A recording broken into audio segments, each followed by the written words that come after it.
Ladies and gentlemen, can you believe it? We are here, it's episode number 30. We have made it all the way to episode number 30, and we are here for the Wrestling Connection XXX. Oh my god, can you believe it? Ladies and gents, welcome. My name is Chris, and I'm joined by my good close personal friend and tag team partner on the show for 30 episodes. It's my good close personal friend Glenn. Can you believe we're here at number 30, my friend? It's actually really quite nice to think that the podcast Very is nice. now older than me. Hey! Not by much though. It's funny. We started this out at the very beginning of a pandemic, this ongoing saga, and on our first episode, I think you were asking me, what did you think of WrestleMania 36 and how much has happened and changed since then? Not just in our lives, but in wrestling and everything. It's just, it's been a real journey. I'm grateful for it, and all I can say is long may it continue, man. I'm so grateful to you for having the idea. It seems like like on YouTube, like on Wrestle Talk, they often talk about 9 years ago in March. That's how I feel about you and I sitting in the pub in March just before that Grado show and talking about this idea of having a podcast. What did we? We put it pen to paper really that day because we've been talking about it for ages. Yeah. And we kind of had talked about you coming on the other podcast and stuff, and I was always putting it off, and I was like, I don't want it just to be like one episode. You know what I mean? Like, we can't just have one. Like, we watched the Rebellion 2001 on a movie podcast randomly. You know what I mean? It's just never made sense. So that's why I was looking forward to kind of doing something like this. But were we aware of the situation back in March? Like, did we say there's ways to do it remotely, we can manage this, or did we say, hopefully that we can do it in person? Do you know? I think no, we definitely hoped for it in person for a few reasons, because it was before there was any announcement of lockdown, but Italy was in lockdown, and so like you and I were texting and we were talking and we were saying like, it's like it feels like everybody's thinking about the same thing, and it was like there was hand gel at the pub. I'm like, oh, what novelty is this? But nobody was wearing masks, and nobody wore masks until like July or something. I was still teaching, and it was like masks was still seen as kind of a funny thing, like it was before the school shut, as a reflection of our naivety, you were quite confident in saying, do you know what, there'll be no crowd for the next few Raws and SmackDowns, but that just means we're kind of saving it so that we can have WrestleMania as a full crowd. Yeah, I think that's what they'll do. Maybe there'll be distancing, maybe there'll be masks at WrestleMania, but they'll have WrestleMania at Raymond James Stadium, and we were kind of confident with that. And sure enough, that afternoon, we packed into a busy theatre in what was actually, I think, the last live wrestling event in front of a big audience in the UK. Yeah. To date. About 2,000 people or something? Yeah, like it was a busy show, and there was a lot of COVID gags happening at the show, and there was a bit probably shouldn't have been, but there was. I know, and there was a bit of anxiety about it in the air, and it was, I think, 2 or 3 days later that the Prime Minister was on telly announcing the lockdown. So I mean, it's mental to think how. But we've said this before, and I think we've said this on record before, but I think being forced into remote recording has helped us keep it consistent. Absolutely.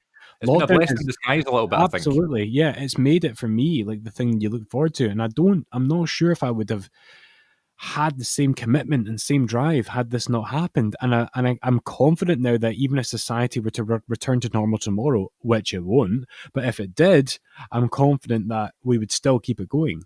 And I have this grand vision of our future in this podcast where, there will be some weeks where we can meet up and hang out and and do stuff together. But I still think most weeks we'll do it like this just because of life, It's just easier, yeah. And as long as it works and it kind of sounds okay, then I'm all for doing this. And that's another thing that's made the podcast just be such a shining light through this whole thing. There's been, at the start there was some, teething problems, but it's just been such a delight every week just to kind of talk wrestling for an hour.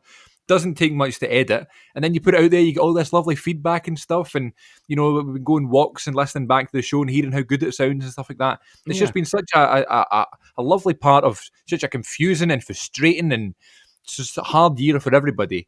It's just been a nice sort of corner of joy for us to have, and we put ourselves over every week here, don't we? We just say, it's so good to hear your voice again, but it's true because we're in such a hard time. It is nice to have something to always go back to, and this has been the constant, since March for me anyway. So I thank you. I'm very grateful for you for always being here, apart from episode 25, part-timer. And we're here for episode 30. And this is an episode that I've been buzzing for so long. It was so funny. I just can't believe we're in 30 episodes. It just seems like yesterday that we were sitting talking about potential episode ideas. And like we said things like, oh, let's do a live wrestling event experience episode. Let's do an episode that we just talk about meeting wrestlers, and then that became its own segment every week. Let's do an episode we talk about our favourite matches. Let's do an episode we talk about wrestling figures. And here we are, episode 30, my God. And it is the wrestling figure episode here on the Wrestling Connection. So thanks so much, everybody who has downloaded any of the episodes, especially this one, because it's only going to get bigger and better from here on out. But Glenn, before we get started, I have to ask you, from friend to friend, the most important question of the week. How are you? Chris, I'm well. I'm glad you're asking. You notice I paused there as if there was a jingle, but we don't do a jingle for this quite deliberately, you know. Quite deliberately. But 30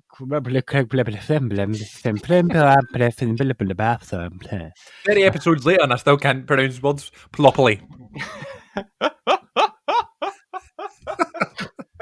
You think I'd be good at this by now, 10 years on YouTube and being an actor and stuff. Oh, yeah. God.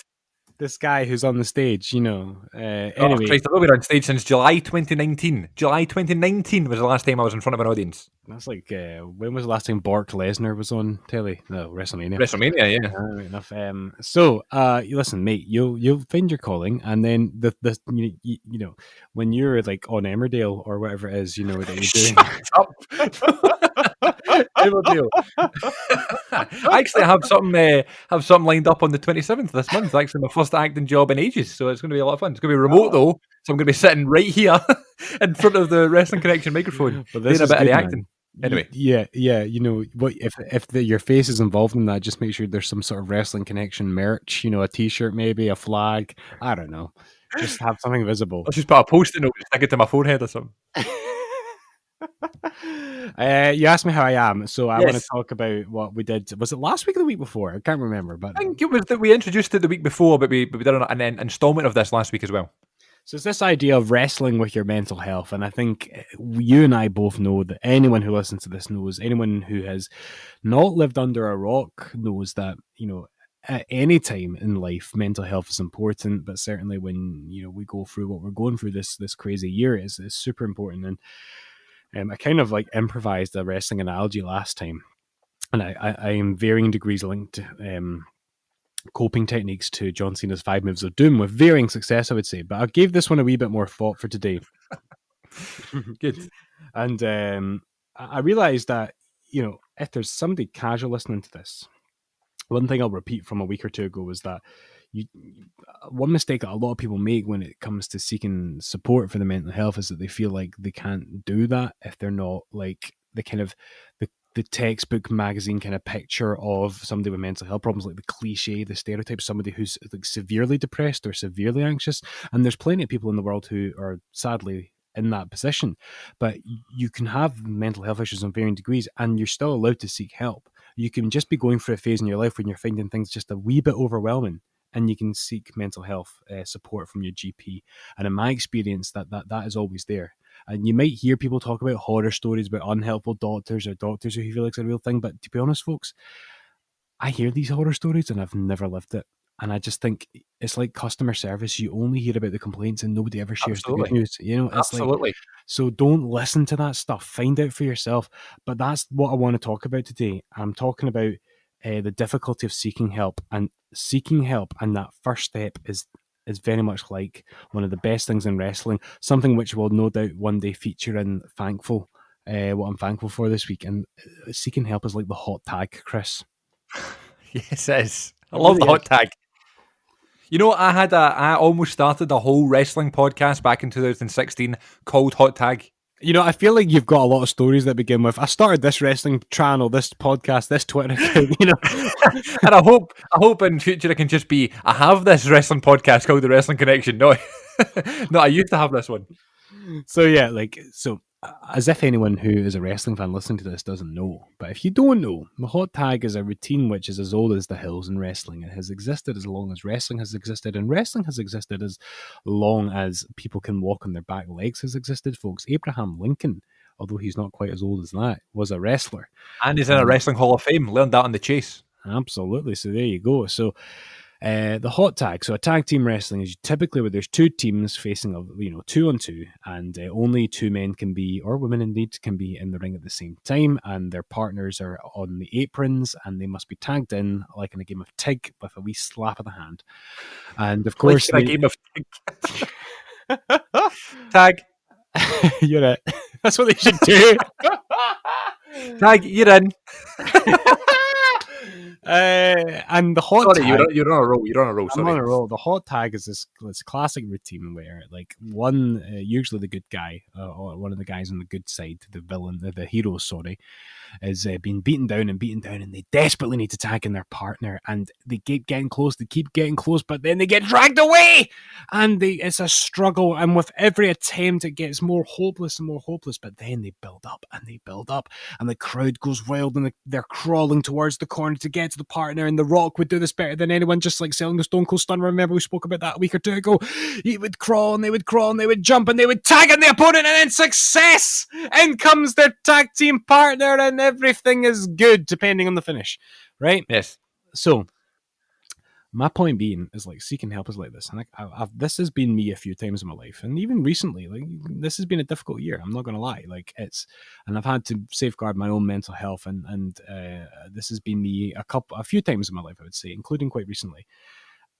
And I don't know, man. Sometimes it's still difficult to pick up the phone and ring the doctor or speak to somebody. It can still be tough. Even if you've done it before.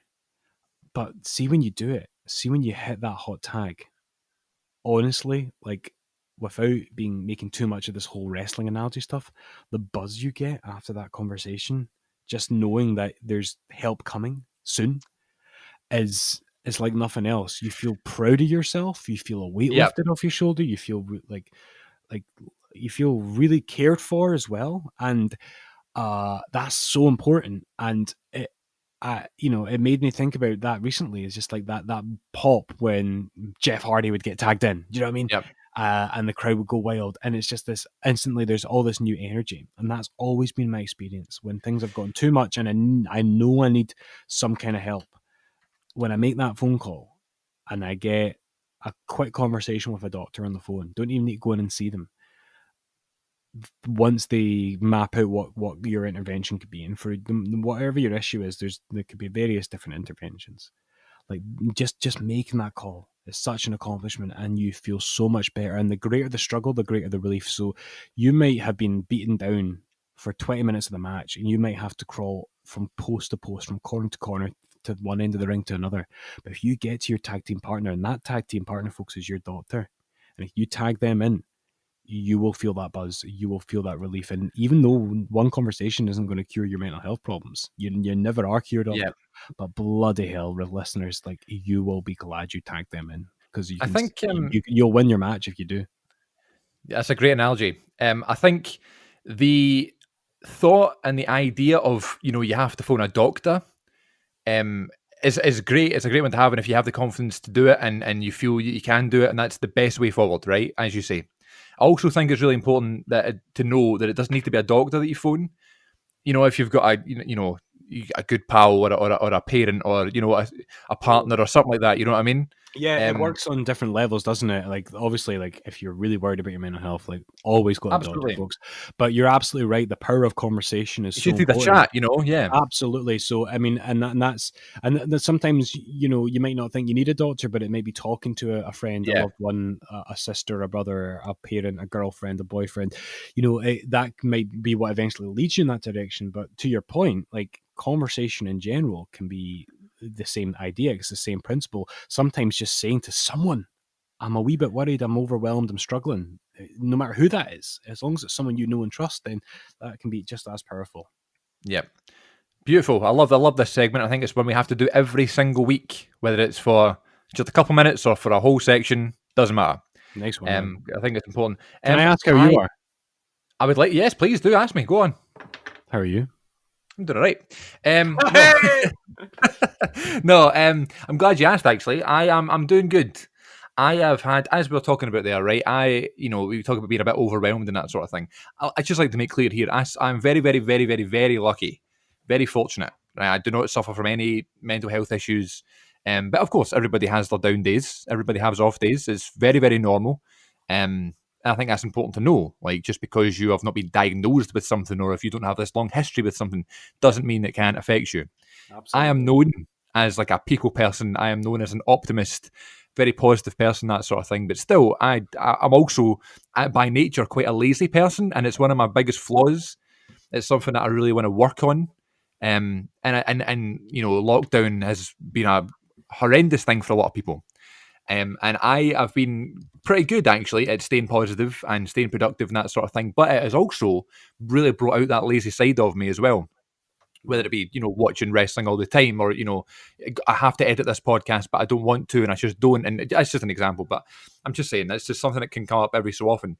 So this past week has been a pretty hectic week for me. I've been, back at work now. I've been doing training for this whole. I mean, our work has been totally turned upside down because we are. So I work at a university, for those wondering, and the cases of coronavirus and that sort of thing at universities is far from safe. So, and I'm not a student at university, I work there, so it's not as if it's like a necessity for me to be there. So we have come up with this new extravagant way to do our job remotely, much like we did with the podcast, and we're hoping it's going to work, and we did training and that sort of thing, and it's looking as if it's a good idea, and it's going to be a lot safer than working on a campus where there's loads of cases going about and there's just lots of things going about just now. So I've just had a bit of a hectic week, a bit of a busy week, and everything's getting a little bit much. I'm a bit overwhelmed with stuff. And these things happen, and this happens maybe a couple of times a year for me, where I do feel as if everything's getting a bit too much. But I am really good at talking to people about it, and I'm really good at I've been recently through lockdown, I've been going walks. And I think it's really, really therapeutic. We've been talking about that over the past few weeks as well. Walking, around your local area with no earphones in. I think that's important as well. Taking a break from looking at your phone for so long, and just experiencing, the outdoors, and taking that, some deep breaths and just experiencing life. Is really, really therapeutic. Writing stuff down and recording your thoughts and that sort of thing is really important. So from me, who is not someone that suffers from any mental health issues, who is still feeling a bit overwhelmed and a bit much this week, I have been able to use these outlets to kind of make myself feel better. And this podcast as well. Right now, it's great because we're sitting talking about these things. We're going to talk about wrestling for a long time, and it's like a comfort spot. And I can find those comfort spots. Reading a book or watching wrestling and that sort of thing for me is what my comfort spots are, and you can get through it. So it's always something to think about. What makes you happy? What makes you relaxed? There's no shame in talking about it, getting it off your chest. Taking the sort of weight off your shoulders. Because I've been having to do that this week, and I'm feeling a little bit better. So thank you for asking. I'm glad to hear it, and well said. Shall we? I feel like we should take a toilet break there and then report back. And we're not going to do any segments this week. We're just going to talk about our history, our love, and our previous collections of wrestling figures. So unless you want to do segments, but I've not got anything planned. Nah, me neither, man. I think the wrestling figures, that'll be a long enough chat, I'm sure. So let's break for now, and we'll be right back, folks. Toilet break. Oh yeah. Okay, welcome back. It's time to talk about the good old-fashioned... I don't know, they're not good old-fashioned at all. I just literally a couple of weeks ago talked about buying new ones for the first time in about 6 years. But yes, ladies and gents, it's time. I can't believe we're finally here for the wrestling figure episode. And I just feel like I should just come out and say it and just ask the question to you. Like, tell me some of your favourite wrestling figures of all time. You want to start from the beginning? You want to talk about the first time you went into a wrestling figure shop? How do you want to do this? Well, this is the thing. Like, we have people who listen to this show, and like, we are good friends with Scott McGowan, and listeners, if you don't know who that is, he's on Instagram. He's probably like on the Wrestling Connection social medias. He has a great collection. Yeah, I'm going to find his account right now. His account on Instagram is SM Classic Collects on Instagram. A brilliant page. It's a great page to follow, and I'm a huge fan of like what Kurt Hawkins and Brian Myers and Matt Cardona do with their wrestling figure stuff. But the thing is, like, what I don't have, Chris, is like the kind of in-depth knowledge of like this series of figures and editions of figures and what was 1 in 100. I don't have that because my wrestling figure story is stories, it's feelings, it's memories. It's not I had this figure from this line or this run. I honestly couldn't tell you what my favorite figure is. I can tell you the figures I have and had and describe them to a T, but what series they came in, Yeah. like the packaging, like stuff like that. What means more to me is like those experiences of walking to a shop, like the story I told about Build-A-Bear a couple of weeks ago, or maybe was it last week, Yes. the week before. Like that is like that. That's what wrestling figures are to me, or the stories surrounding them, and my habits and my trends. So anything I have to contribute this week is like that. I honestly couldn't tell you what my favorite wrestling figure is because all I have is my in-depth knowledge of the collection I had. I could not Well, tell you what was what. for people who didn't listen to last week's episode, can you briefly, just don't need to tell the whole story again, but just what was the nature of that Build-A-Bear story? Because I thought it was brilliant. I think a lot of people can Oh, relate to man. it. So, folks, there was a toy shop in Buchanan Galleries throughout the noughties, and like from when it opened in '99 to like the kind of early noughties for 2 or 3 years, called Toy Stack. A great shop, and I had a great wrestling figure collection. I basically used to save up my money and go there every other week or so and buy a new wrestling figure. If I'd done my chores, if I'd earned my pocket money, saved up, I could maybe every month or so get a new wrestling figure. Very privileged, very lucky. And there was one I'd saved up for. I couldn't even remember what it was one week, and I couldn't wait to get there. And I just remember the feeling of running through the Buchanan Galleries entrance, running past all the different shops, finally getting up to where it is, and all of a sudden there's a flipping Build-A-Bear sitting there. Like, and I'd only been there the month before, and my mammy dragged me roaring and greeting, no joke, no word of a lie, roaring and greeting from Buchanan Galleries because I didn't get my Mick Foley or my Matt Hardy action figure, you know what I mean? And so, like, that was one of the more heartbreaking stories, and that Build-A-Bear, Chris, is still there to this day. I know. Sometimes it's a bear factory, sometimes it's a Build-A-Bear, I don't even know, but it's there. You know the one I'm talking about, near the Starbucks. Absolutely. And that, you know? I've been in there. I've been in that exact shop a bunch of times. I have a sister who's obsessed with collecting bears and that sort of thing. So I've been in there a bunch of times. I didn't know it was a toy stack before that. So there you go. I didn't even know Toy Stack was a thing. I've never seen another Toy Stack in my life, but Nah. there you go. So that, a lot of them, like you asked me, like my earliest memories. I mean, for me, it goes back to my first ever wrestling figure. Did I ever tell you that story? You might have done, but it might have been 30 episodes ago. So tell us again. Man, like, listen, I have so much I could say here, so just you need to stop me if I'm boring you, or if you think I'm rambling on. Do that great thing that you do, Chris, where you can kind of like gently intervene. And You know if I bore me, but let's just see where we go.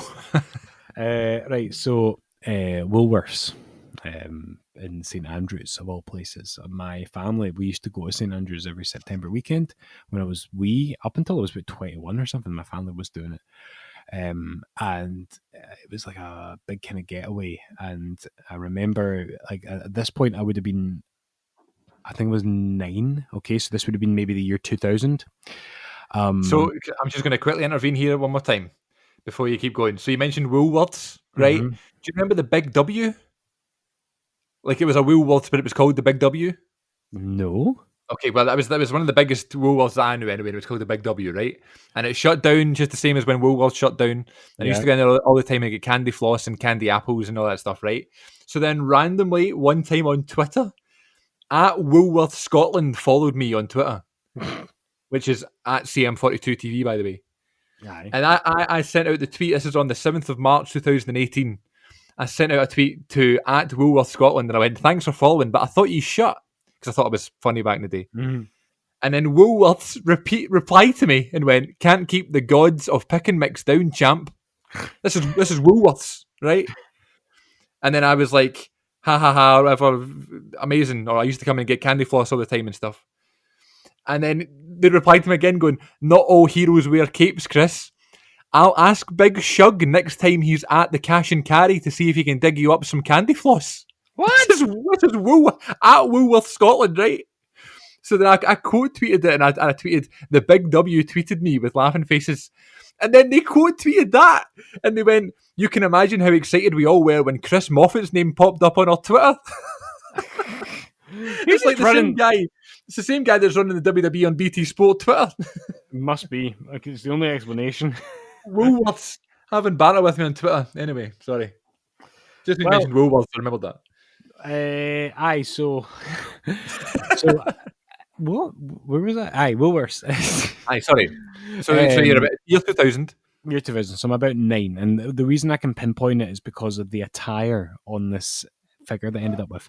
My late granny took me into Woolworths in St Andrews, which is, of course, long gone and has been going for about 12 years, and said, I'll buy you one thing because you've been so good. And I don't know where all my other cousins and my brother was or anything. It was just me and my granny. She wanted me into Woolworths, and by this point, like, Robert had my best pal, like, he's still my best pal. Robert had loads of wrestling figures, and a lot of my mates at school had loads of wrestling figures. They would bring them in like on a Friday when you could bring toys in and play with them over lunch. That was me. Yeah. And I had none, and I really wanted them. And I'm sure, like, because I was never deprived as a child, folks. Like, I was very lucky. I was always, my family always was able to kind of like give me kind of luxuries. Like at Christmas, I would get presents and stuff. I'm very fortunate that way. So it's not as if like this isn't me doing a sob story. I just didn't happen to have any at that point, And my granny said, like, I'll get you one thing. And I think in her mind, she thought she was going to get me like a colouring in book or something. Right. And I knew straight away what I was going to go for. And I just thought, oh my God, I hope I can get somebody really good. Because in my mind, like all the big names, like Stone Cold Steve Austin, The Rock, they would be sold out. So I was convinced I was going in there to get Esse Rios or something like that. Did he have a figure? I don't remember him having a figure. I don't think Esse Rios... Did Esse Rios have a figure? Hit us up on the Instagram and the Twitter, please. Did he ever have a pay-per-view match? Yeah, he definitely had pay-per-view match at some point. I'm pretty sure like in 99, 2000. Right. I don't know why. I maybe talking because he was in the light heavyweight division. They would often get them a match. So anyway, I was convinced that I was going to get something on that kind of caliber, and I go in there and they're sitting on the shelf. I can still see it, and someone with the knowledge would be able to tell me what series of figure this was, but it was Stone Cold Steve Austin in the kind of camo jacket and t-shirt and jeans that he wore when he had the beer truck and he sprayed down the corporation, like that exact attire. And I saw it there and I loved it because the jeans were bright blue and there was all these colours and it was Stone Cold Steve Austin. It was colourful and I just loved it. I fell in love with it and I begged my granny to get it for me and she did. And Chris, it's the only wrestling figure from my collection that I still have. Wow. That first one. That's Stone Cold. And that was what began my wrestling figure journey. Like, how did it start for you? Well, I might have told this one in my wrestling story back in like the first episode, which is, by the way, we're now on 30 episodes. Have I mentioned that? My cousin Graham was a massive wrestling fan. This is probably also in the year 2000, maybe 2001. And I remember it was a school or nursery night or whenever this was, so it must have been 2001 then. It was a school night and I had to get up early in the morning and stuff, and I remember sitting, it was actually before we got this extension done in the house, so we got that done in 2003, so extension! Sorry. This is now you've got the Glendon, this is the Chris Cave we're in here right now. So before we get this done, so I was in 2003, so this must have been before then, and I remember sitting on my living room floor, and Graham and my Auntie Linda came up and he just had like a gym bag and it was like his whole wrestling figure collection.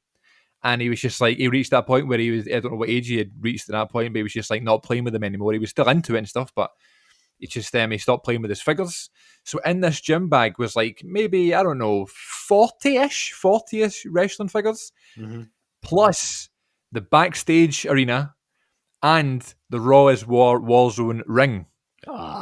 In this gym bag, and he just dropped it on the thing and they were now mine, and that was the first wrestling figures I ever got. That was passed down to me from my family, and that is when the obsession began. And when I say it was an obsession, you talk about going out and getting like new figures all the time. I was exactly the same. My money would go nowhere else from 2001 until 2009. All my money went towards was new figures, new arenas. Yeah. I remember for my birthday, or maybe in a holiday or something, I had like 30 or the equivalent of 30 quid in euros or whatever it was for a holiday. And I remember thinking the whole holiday when I was going to come back from the holiday, I'm going to change it back into money. I'm going to go to Argos so I can buy the SmackDown set with like the fist coming out, the Tritantron and stuff. And I just remember like I was in my mum's room like telling her about the SmackDown set and showing her pictures of it in the Argos catalogue and stuff. I must have been about 7 or 8. Just like, Mum, look at this, and then I can do this with it and stuff. And she's like, right. And I think just to shut me up, she took me to Argos, and I managed to get that with my sort of pocket money and stuff. And then, of course, we talked about Scotsman's Models, the wrestling shop that was Yeah. in the Trongate sort of area in Glasgow for the longest time. And I actually had a sign. I talked about this as well earlier on in the show, but they actually had a sign that used to come out the side of the shop. It said the WWF shop, just so, if you were walking past the street or whatever, you could look down, you could see, that's where the wrestling figures are or whatever. It was next to a big A1 Comics, which always wasn't an A1 Comics. I don't know when that shop was moved there, but I always remember it being competition with Scotsman's Models. But we always used to go to the wrestling shop, and up until it closed in 2009 or 2010, the sign that said the WWF shop was still there. They never even bothered to change it to WWE. They never even put like one line. Oh, you didn't even get a ladder and climb up and draw with a Sharpie on the sign, a wee extra line in the F to make it an E. That was always the WWF shop. And we knew the owner and stuff because I was in so often. My auntie used to go in so much because of my cousin as well. And we knew the owner, and he'd just talk to us and stuff, and he'd put stuff aside for us and stuff. And over the years, I just amassed this collection of wrestling figures, and it was ridiculous. It was almost a weekly basis, definitely a fortnightly basis, where I was spoiled rotten. And of course, I would use my pocket money, but I had to be given the pocket money in the first place, Birthdays, Christmases, all I asked for was wrestling figures, classic superstars, different attires, Ruthless Aggression, Adrenaline 2-packs, all that stuff. And then in like 2006, they came out with the deluxe editions and stuff like that. Oh my God, that's all I thought about for so long. And I had this massive like container box thing that also kind of worked as a footrest, but it was like a massive footrest, right? And it used to sit in like the corner of my room. Yeah. You could take the cushion bit at the top off, and inside was like hollow. It was just like a sort of big sort of storage unit, And at one point, like after I finished collecting wrestling figures, it was like full of just stuff from 2001 onwards of old figures, new figures, duplicates, broken ones. The weapons you would get, like parts of tables and parts of ladders and stuff. It was crazy, and I could think about the amount of money that my parents and myself have spent on wrestling figures over the years. I'm sure I'm not the only one that can say that, because I'm sure people had more wrestling figures than I've ever had, but just the amount of money is just a crazy amount to think about, and it kind of scares me a little bit. Yeah. But yeah, that was my first indication that I'm going to love collecting wrestling figures. And even until I was a bit older, I would still collect them and keep them in the packaging and stuff for collector's purposes. Yeah. I still have a few, especially ones that I've got autographed. I've got like a Kane one and a Daniel Bryan, and I've got like Ted DiBiase Jr. Ruthless Aggression, which is the figure I got signed at my first ever wrestling signing, which I've still not told that story for, by the way. Look forward to it. But yeah, I got loads, and I still have loads of my loose ones up in the loft. But they're in boxes, and I need to go look them out. But I definitely know the Warzone ring is still up in the loft. I saw it recently, and it's just never broke. Like it's never. Those things were indestructible. It's not even as if it's like that well produced. It's just string and plastic and stuff. But for some reason, they're indestructible. And I've got this wee cousin now that's just about to turn 4, or it's just turned 4. Sorry. Who hasn't really shown any signs of wrestling yet. He saw a couple of ones in my room and stuff, and kind of wants to play with them. And for my birthday, which just passed a couple of months ago, we pretended that he was getting me a present, and they bought me Aleister Black. I kind of talked about this as well. They got me Aleister Black, the basic Mattel figure. That's right. So they wrapped it up, and they said it was from Aaron, my wee cousin, because he was getting me a wrestler. So like the plan is now, I'm not really happy with this, but the plan is that we're going to like pass down the Warzone ring and stuff like Graham did for me. To my wee cousin, and I'm not having that because I don't want to leave it out of my collection. I wanted to stay in my loft forever, but still, that's the plan anyway. Mm-hmm. Do you know it's funny? Because I had one of those Warzone kind of monster rings as well, and I don't know if I told you this, but like after we first, it's appropriate where I'm telling you this because it's episode 30. Did you mention that? After we started this and we kind of talked about one day doing a wrestling figure episode, I was out walking about Scotstoun, which is where I used to live, which is part of Glasgow, if you didn't know, folks. Have you moved house? I mentioned it. Yeah, I have. So I was out about with my dog, and I was walking through this kind of street, which is all like tenement flats, like where I used to live, and there was what you'd see in that area quite a lot was people sort of like dumping stuff for the council to pick up on like collection days.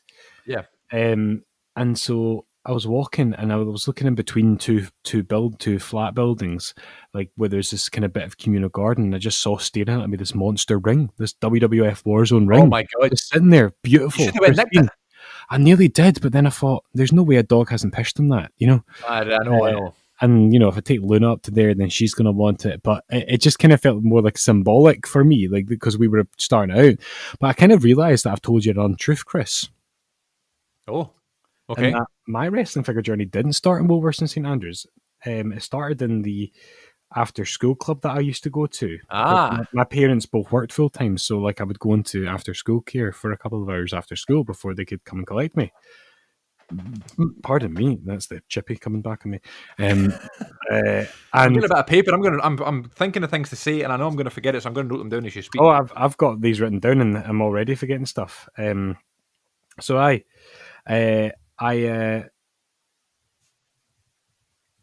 sorry, I had a wee brain fart there. I don't know what I was doing. Right, so I told you this lie. Like I went to this after school club, and a lot of the people who worked there, a lot of the people who provided the childcare, actually, a lot of the stuff that we got to entertain ourselves with, like footballs and toys, and like even like a Sega Mega Drive and a PlayStation 1, a lot of that stuff was just hand-me-down stuff from the people who worked there. Like their kids didn't need it anymore. And one of the things that came was a big crate full of old Hasbros, like old school Hasbros. Like, and Chris, you have never felt pain in your life until you've accidentally stood on a hawk or an animal Hasbro with the jaggy shoulder pads. Oh my god, agony! Because it was in a gym hole, so I was never allowed to wear my shoes. The amount of times I stood on those bloody like hawk and animal, every time I did it, I could just hear one of them going, "Oh, what a rush!" What a rush!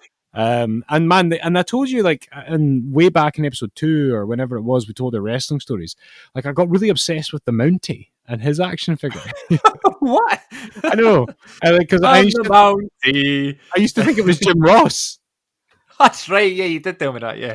So yeah, so that's actually my first exposure to wrestling figures. But then the Steve Austin figure wasn't long after that, I have to say. Did you ever have? This is an obvious question because of course you did, but please tell me about it. Did you ever have your own wrestling figuration? Yeah, I did. I didn't like give it my own name, so it wasn't like Glenn's Wrestling Federation. It was the WWF, right? But it was my WWF. And one of the things that I think I made clear, like when we first started doing this and we talked about why we like wrestling, was like wrestling for me has always been storytelling. And I made this point again when we talked about video games and how I would just like take the exhibition mode in video games and make my own stories, and I would book my own matches. And I was doing this well into my 20s. This wasn't just a childhood or a teenage thing. Like, and I'm not embarrassed to say that because I'm a creative person and I love stories. I'm an English teacher, so I love telling stories, and I love getting kids involved and engaged with stories with varying degrees of success. But I try my best as a teacher. Yeah. And wrestling figures was my kind of first like committed way of doing that, I suppose. And you think back to when I spoke about how much I believed in wrestling journalism for being accessible for kids. But I think if you give kids something like toys, which mean that you need some sort of commitment to a narrative with your imagination, I think that's really good for a kid's brain, for creativity. Do you know what I mean? Because you've got boundaries, you've got parameters, and you have to make it work within those creative boundaries. But you can also do anything because it's your toys, it's your figure fed. And what I loved about it was like trying to be innovative with it and tell my own stories. And because I loved Scotty 2 Hotty, then he could be the best wrestler in the world, you know? And the world champion. Absolutely, and he was. And but I also had to do a few workarounds. So let me explain. Like I very quickly ended up with 2 Stone Cold Steve Austins. I had my original Steve Austin from Woolworths, which was my Steve Austin. But then when I was gifted a 2-pack of Steve Austin and the Big Show with his long hair, a la St. Valentine's Day Massacre 1998, right? I had a dilemma. Do I just rotate those 2 Steve Austins, one in his ring gear, one in his backstage gear? Or do I create his twin brother, Mike Austin? Oh, yes. And maybe tell me that story. And Mike Austin was, honestly, a bigger star in my head. He was more over. He was, and he was kind of became like the Hulk Hogan of my figure fed. And here's the thing, Chris. See, when my wrestling figures got a wee bit loose in the joints, that's when they would retire. Or if they broke, that's when they would have an injury. And one of 2 things would happen. Like my Kurt Angle lost its leg once because Undertaker gave him a last ride off my sofa, and his leg came off.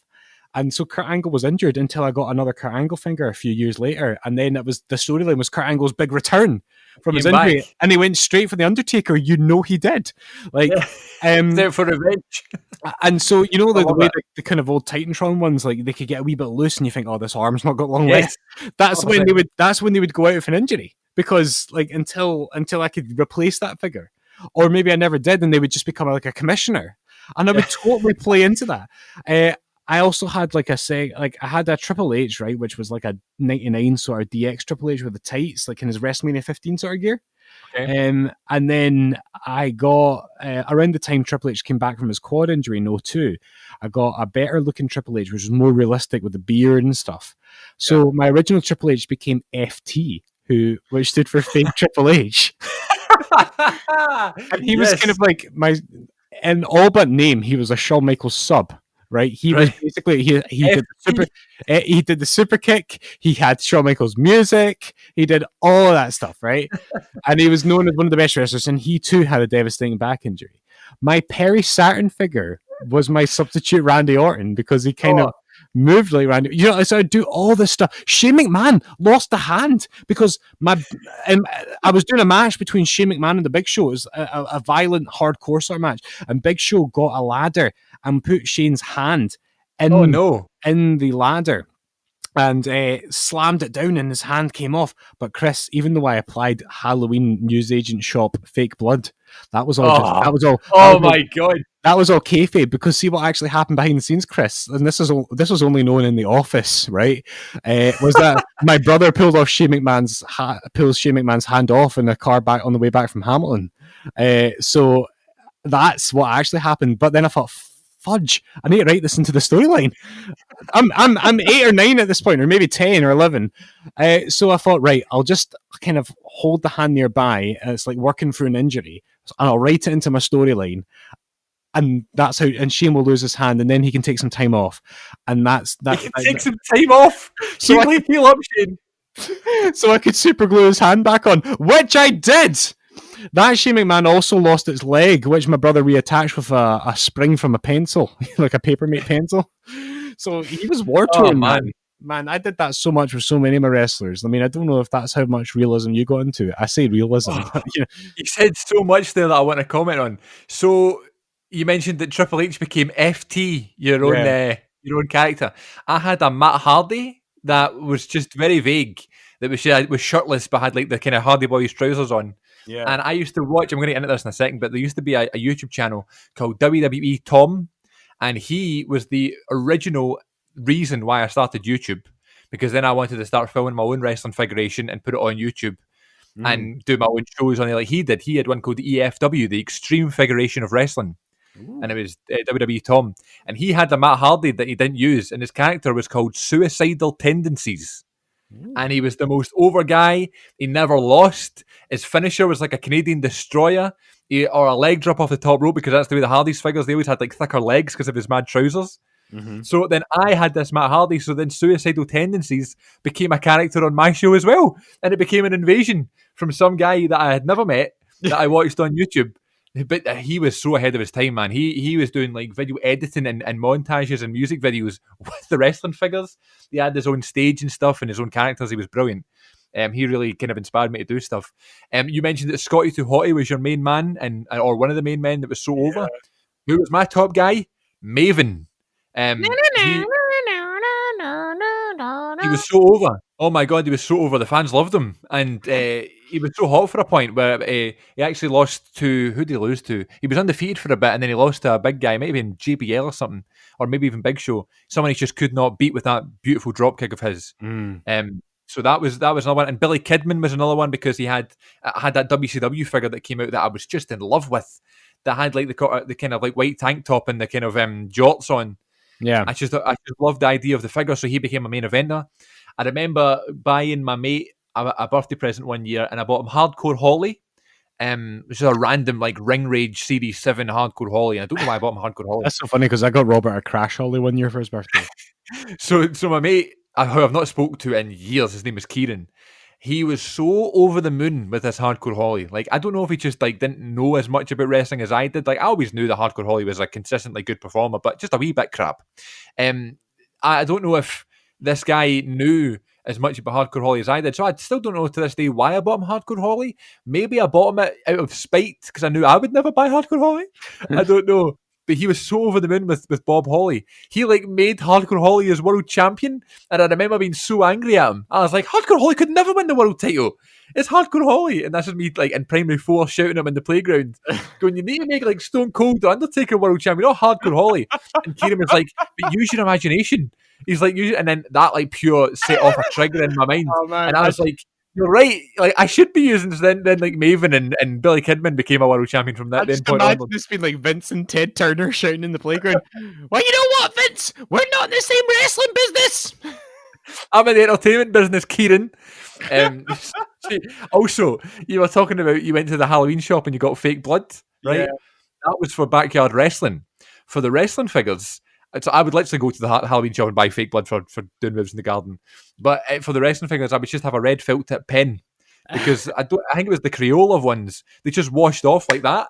Yeah. And I would have it handy, and I would take a moment where someone would get hit in the head with a chair, and I'd just lift him out of the ring and like colour him in, and just put like red all over his face, and I'd be like, "Oh my god, Triple H is bleeding out of his head. He's wearing a crimson mask and stuff." Oh my god! You would, but I would do it discreetly. I would make sure one of my other wrestlers was like posed in the corner, so that's what the fans would be looking at. Blade discreetly.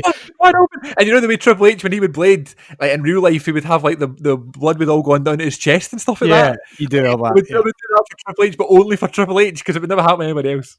I tell you what, man. Like I remember as well. If I ever got like a new figure, like of a character I didn't have before, so I remember like the first time I got Hogan, I did this. Like I wouldn't open him up and play with him straight away because I was thinking I'm gonna wait till I get to my Rumble and he'll be a surprise entrant. Oh my god! I never thought that. I wouldn't even open him up, or if I did, I would keep him aside from all the other wrestlers so I could do the big moment. That's next level for literally me and no one else. You know? But like it was just this world that I escaped into. Do you know what I mean? And absolutely. You know, we talk about mental health. I mean, I think that there's a lot to be said for that. Like it was just this escapism, this sheer world where you have your own control. You can decide who does what. You're the god of this world. You're the Vince McMahon. Like you can decide who wins, who loses, and who prevails. And like man, I took it so seriously, but to no one else's benefit but my own. You know, I felt the same about like backyard wrestling and trampoline wrestling. Like I remember, like because that was wrestling figures was my primary school life, and backyard wrestling was my high school life. And both primary school and high school face different challenges for you. And of course, looking back now, you think primary school, what was that? You know what I mean? Like how much you got away with and stuff like that. You know, when you look at comparisons towards high school, it was so much more chill in primary school. But still, when you're 7. You know, primary school is everything. You know, it's your life. Of course it is. Like, everything becomes too stressful for you. So I would totally detach and just lose my imagination in these wrestling figures. And then when it was high school, I'd come back from, like, a long day at school, and I would, like, the first thing I'd do, man, it's sometimes I'd even, like, pretend I was sick to go home, and the first thing I'd do is go out my trampoline. And it's just so funny how, like, you could get lost in that situation. It's so funny how wrestling, of all things, like, really just takes your mind off of everything. And I just remember being totally lost in wrestling figures and on your trampoline. But we'll talk about backyard wrestling another time. But yeah, another funny story that I've got for the wrestling figure stuff. I remember being in Argos the very day that the deluxe aggression figures were coming out, right? And I had read all about them in WWE Magazine and Power Slam, but mainly WWE Magazine. And I was thinking these are going to be like, these are different. They have like a sort of bend in the tummy, and like, what's this going to be? Because I was so used to like the Ruthless Aggression Jax ones. So this is a new deluxe thing, and there was a new series. It was like series one, I think. And the first series was Batista, John Cena, The Big Show, and Triple H. Right? I think that was the 4. There might have been more, but that was the 4 I remember. So I went with my mate Jamie, who I've literally not spoken to in a good, I'm going to say 14 years, 13 years. Something like that, right? And I actually saw him once at a house party like a couple of years ago, and I was like, oh, and we hardly spoke. But anyway, he was one of my closest friends at the time, and we used to like play wrestling figures together all the time. And I remember we went to Argos together, knowing we had saved up our pocket money, knowing we were going to get 2 deluxe figures each, because it was the day they were being released in Argos.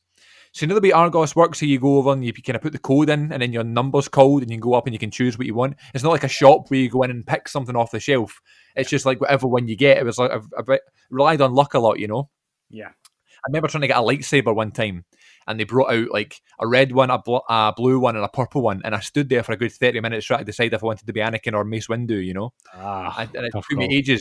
And of course, I went with the blue one because, of course I would. But so it's the same with the wrestling figures. So if you wanted to get like a Ruthless Aggression figure or an Adrenaline 2-pack or something, they would come, 3 or 4 would come out, and because that was the ones they had in stock, and you had to pick which one you wanted. They were all the same price. You just had to pick which one you wanted. So for the deluxe one, I remember they had all the first series in. Yeah. So me and Jamie are standing at the till, and the worker comes over, the employee comes over, and they have like a Batista, a Cena, a Triple H, and a Big Show, and they put all 4 of them on the thing, and we were just to pick, obviously, 2 each to take. And like, I don't think I'm a selfish person at all. I always like to think I put other people first, right? That's just a thing. I guess I might be wrong there. Yeah, people could be listening to this who are my friends that think I'm totally selfish, and that's fine. But I always like to think nowadays, especially, I like to be quite selfless. But on this day, I see clearly. I just thought of it as well. You hear that pause? In Argos in 2006, or whenever the Deluxe Aggression figures came out, I was the most selfish person ever. I must have pushed Jamie out of the way. Like, I physically moved him and ran over to the desk so I could grab the Cena and Batista figures. Because they were the main ones, and these are the ones I wanted. It wasn't as if we, she's got all 4, then we'll pick later, or we'll share them. I was like, Cena and Batista are mine. Yeah. And I took them, and Jamie was... Jamie was like holding Big Show and Triple H, and I remember him being so disappointed because like his favourite wrestler was like John Cena, and I was like, "Oh yes, you happy with those ones? Yeah, happy with the Big Show? Happy with the Big Show? Yeah, happy with the Big Show." And he was just like, "Yeah, I guess." And I remember him being so disappointed, and like he brought it up later on, and we kind of stopped speaking for a bit. Like he was like, "You didn't even give me the option, man. Like that's really bad of you." Like, and I remember like feeling so bad. Like I was like, "Sorry," but I still didn't give him the figures because Batista and Cena belong to me. Yep, they do. Anyway, sorry. Man, I'm looking over my notes now just to see like what else I've got. Like where I've locked my phone. Here we go. So I've talked about fake Triple H. I talked about injuries and stuff. Here, did you see the ad recently for the new like Elite collection? It's really good. It was like there was an ad for an NXT Takeover 31 where the figures are animated.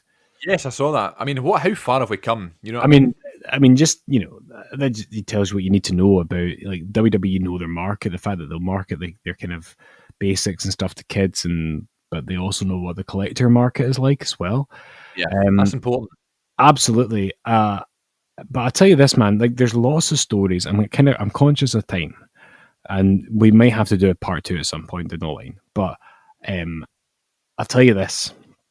I mentioned that I still have my Steve Austin from Woolworths, but there was a whole rucksack full of my collection, like years and years of memories and stories, ups and downs, blood, sweat, and tears, all fake, of course. Well, sometimes real tears, because I would wrap myself up. When you kind of like get your finger caught in one of the wee sort of joints of the wrestling figure, that was tears. That's the worst. Or you step on indeed an LOD action figure. Yeah. But there got to a point where, like, I was in my mid-20s, and I wasn't playing with them at that point, but I still loved them. And to this day, I still love wrestling figures. And to this day, if I had all the money and all the space in the world, I'd be buying these new AEW figures, and I would be getting the ones that I really like, But I'm a very sentimental person, but I'm not a very materialistic person. Right. So like I'll hold the memories dearly, but I don't need the thing necessarily. And the older I get, the less materialistic I get. I think it's kind of just a coming of age and being an adult kind of thing, I guess. But I kind of knew that it was maybe time to say cheerio to them. And my good friend Jamie, he's got a lot of family, and at the time he had nephews. He still does, but they were obviously, this is about a decade ago, so they'll be much younger now. They're much older now rather than what they were then. But they were just the right age to just have any old toy and chuck it about and play with it, and have a good time with it and make their own memories. And I just kind of thought, well, that's the logical place for these toys to go, because I think if my memory serves, I'm pretty sure his wee nephews were getting into wrestling. Like, they were just the right age. Mm-hmm.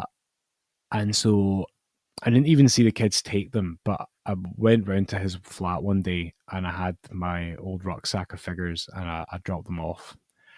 And I'd be lying, Chris, if I didn't I told you that I didn't have a Toy Story 3 moment, you know, Oh, where I left them there and I just looked at the bag. It was open a wee bit.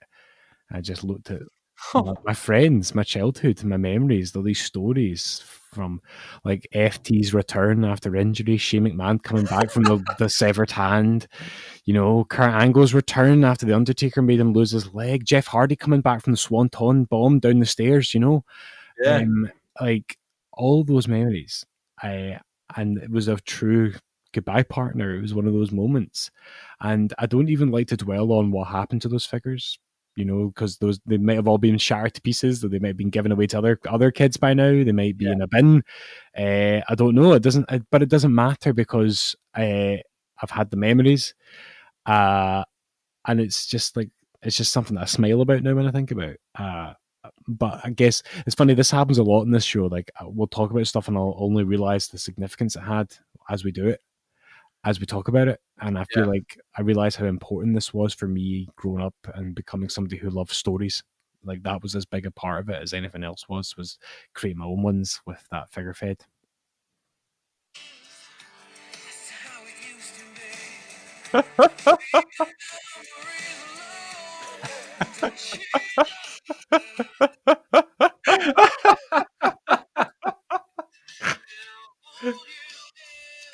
Oh man, I was getting emotional.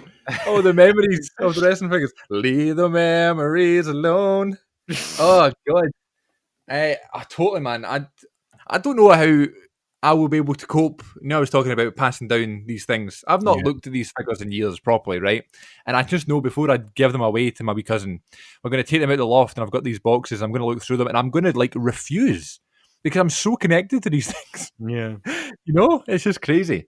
We talked about like having your own promotions and stuff. So you had like Glenn's WWF. I ended up having lots of different promotions because some of them couldn't contain their TV deals. Yeah. So a lot of them went bankrupt. So of course the first one that went bankrupt was WCW. But that was the best promotion I ever had. It was a great roster and superb commentary. Did you ever do that? Did you ever set up like a table outside and have like the wrestlers that you had in street clothes as your commentators? Yeah, absolutely. Yeah. I had like a ring I had bell, JR, JR and King like the second. I think they came with like a WrestleMania 18 ring or something one time. So I had like those two as the commentators, and I had like a Paul Heyman in a suit, and he was the GM. Of course, there was the LWA, which was the Legends Wrestling Association. That was a brand just for legends. The WFF, the Wrestling Figure Federation.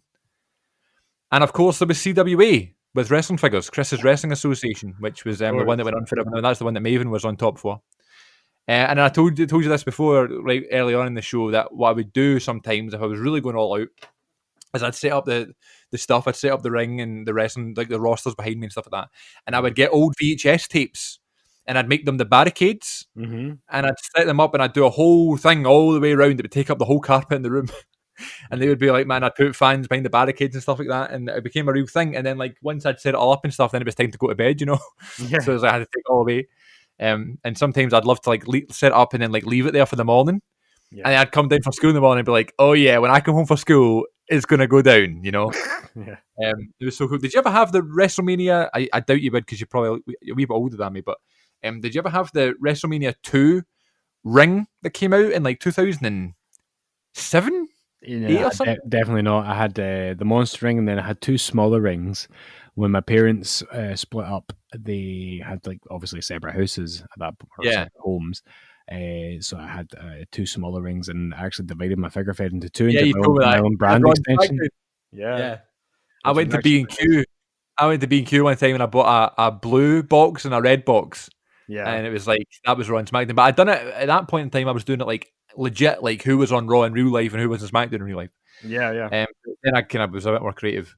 But the WrestleMania 2 ring came out and it wasn't obviously not to scale. I didn't have like a 20 by 20 ring, but it was called the scale ring. And it was just massive because the Warzone ring was a good size, but it wasn't like huge. It was good enough for the figures and stuff. But this WrestleMania 2 ring, it came with like the blue cage. Yeah. That was probably like my favorite purchase I've ever made for wrestling figure related, you know? Yeah. I remember my dad being at work one night when it arrived or whatever, we had to pick it up. And I was devastated because I couldn't build it up for me. I didn't know how to build it, you know? I had to get my dad to do it for me.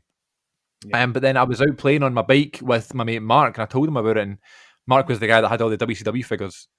And he was like, I'll come build it for you. So Mark came into my house and he built the ring for me. And he was only like, I don't know, he's only 6 years older than me, 5 years older than me. But he was older than me, so he was always like the grown-up kid, you know?